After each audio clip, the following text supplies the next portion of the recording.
नमस्कार, leave live channel मध्ये तुमचे स्वागत आहे।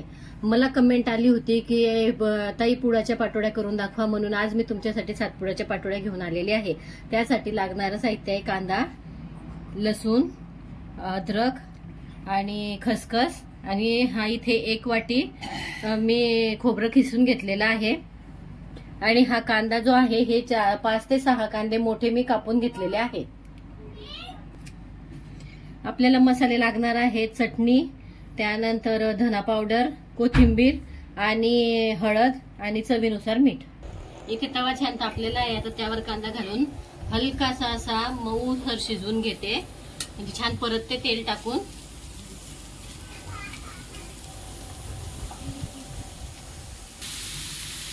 कांदा बघा थोडासा हलकासा होत चाललेला आहे, आपल्याला हलकाच भाजायचा आहे। थोडं तेल घालून घेते त्यामध्ये।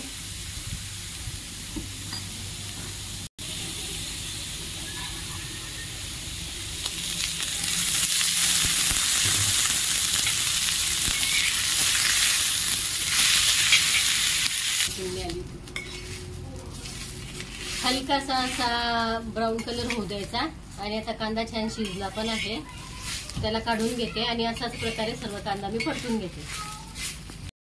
खोबरं घालून भाजून घेऊ छान, थोडंसं ब्राऊन हलकं हलकंसं।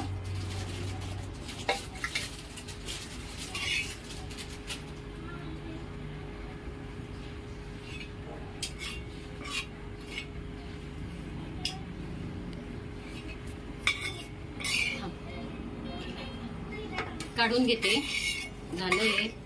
जास्त नाही भाजायचं, हलकं हलकंसं भाजायचं, जास्त भाजलं तर मग ते कडसर लागतं।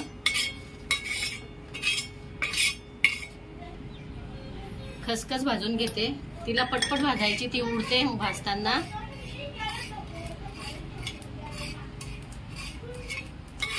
आणि मंद आचेवरती भाजायची। पाटोडीमध्ये खसखस ही आवश्यक आहे पाटोडीच्या मसाल्यामध्ये, कारण की त्याशिवाय तिला चव येत नाही। पाटोड्यांसाठी लागणारं साहित्य बघूया। चण्याच्या डाळीचं पीठ आहे, ते तुम्हाला किती पाटोड्या बनवायच्या त्या हिशोबाने तुम्ही घेऊ शकता, त्या हिशोबानेच मसाला घ्यायचा। आता मला जास्त बनवायचा आहे म्हणून मी त्या हिशोबाने मसाला घेतलेला आहे। लाल तिखट आहे, त्यानंतर हळद पावडर, आपली कोथिंबीर, जिरे, अद्रक आणि लसूण आणि चवीनुसार मीठ घेतलेलं आहे।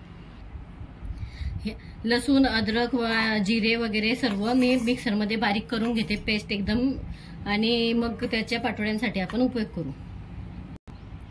पेस्ट करताना त्यात थोडं पाण्याचा उपयोग करते मी, बस। या प्रकारे अशी जाडसर थोडीशी पेस्ट करून घ्यायची। आता हे पाटोड्यांचा मसाला थोडासा काढून घेऊ आपण, जाड बारीक करायचा आहे, जास्त बारीक करायचा नाहीये।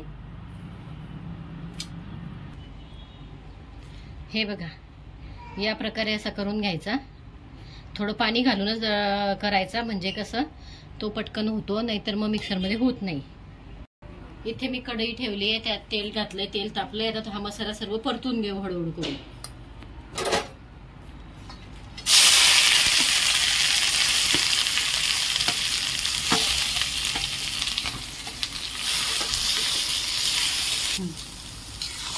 त्यात हे आपण सर्व काढलेले मसाले ऍड करून घेऊ।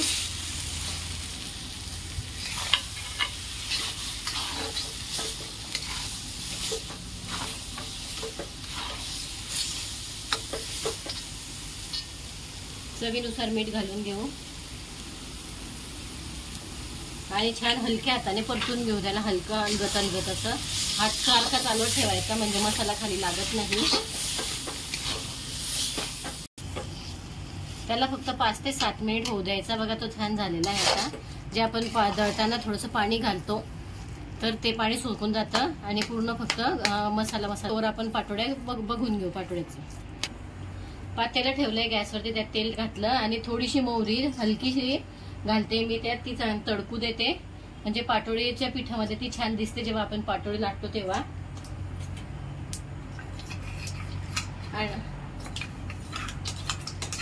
मोहरी तडकली, आता त्यात मी मसाला घालते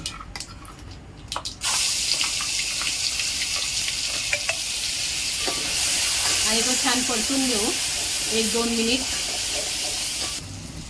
मीठ घालते तर चवीनुसार, मीठ नेहमी तुम्हाला तुमच्या म्हणजे जेवढं तुम्ही मसाले वगैरे घेतलेले असतात जेवढं पीठ असतं तेवढ्या हिशोबाने घालायचं.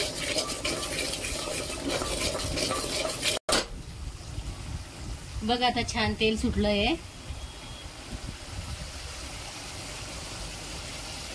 आणि आता त्यात पाणी घालून घेते. पाणी मी इथे पिठानुसार घातलेलं आहे. पाटोड्या जास्त असल्यामुळे पाणी पण जास्तच घातलेलं आहे. ते छान उकळू देते आणि मग पीठ घेरून घेते. वास येतोय, सुगंध सुटलेला आहे आणि थोडी कोथिंबीर घालते. छान पाणी पण उकळलेलं आहे. आता त्यात पीठ घालून घेरून घेते. पीठ घेताना गॅसच्या खाली मी पातेलं उतरवते. अशा प्रकारे घेरून घेते.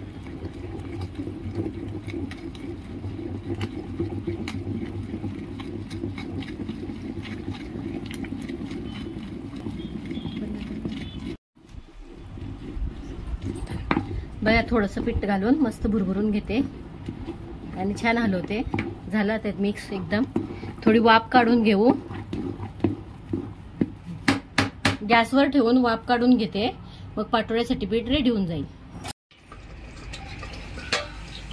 छान शिजलंय पीठ, वाफ पण छान आलेली आहे. आता थोडं थोडं काढून पाटोळी करून घेते. पेपर घेतलेला आहे मी पॉलिथिन फाडून, त्यावरती थोडं तेल घालते. हे तुम्हाला प्रश्न पडला असेल इथे कागद आहे म्हणून. हा कागद बाहेरच्या साईडने आहे म्हणून मग मी तर तुम्हाला सांगून देते व्हिडिओमध्ये, नाहीतर तुम्हाला वाटेल की कागदावरच पाटोळी केली हो असं.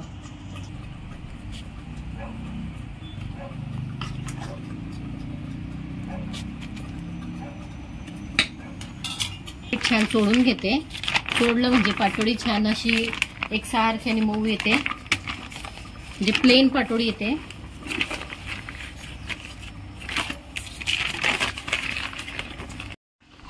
इथे हलक्या हाताने पाटोळी लाटून घेते.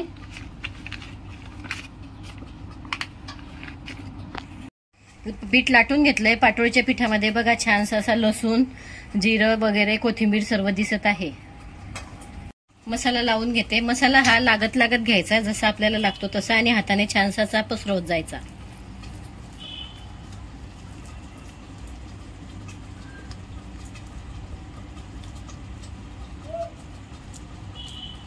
लावून घेतला. आता पेपर हातात घेऊन हळूहळूसा फोल्ड करायचा. हलक्या हाताने फोल्ड करायचा.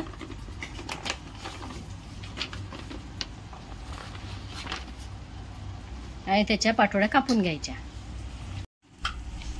अशा छानशा छोट्या छोट्या पाटोळ्या कापून घ्यायच्या.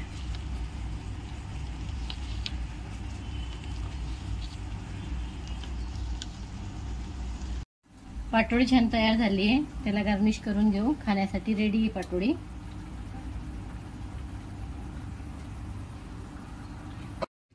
पुळाच्या पाटोळ्या तुम्ही सार आणि भात आणि चपाती सोबत खाऊ शकतात. तुम्हाला अशाच नवनवीन रेसिपी पाहण्यासाठी तुम्ही चॅनलला लाईक, शेअर, सबस्क्राईब नक्की करा आणि कमेंटमध्ये कळवा की तुमची बनवलेली रेसिपी कशी होती. तर धन्यवाद.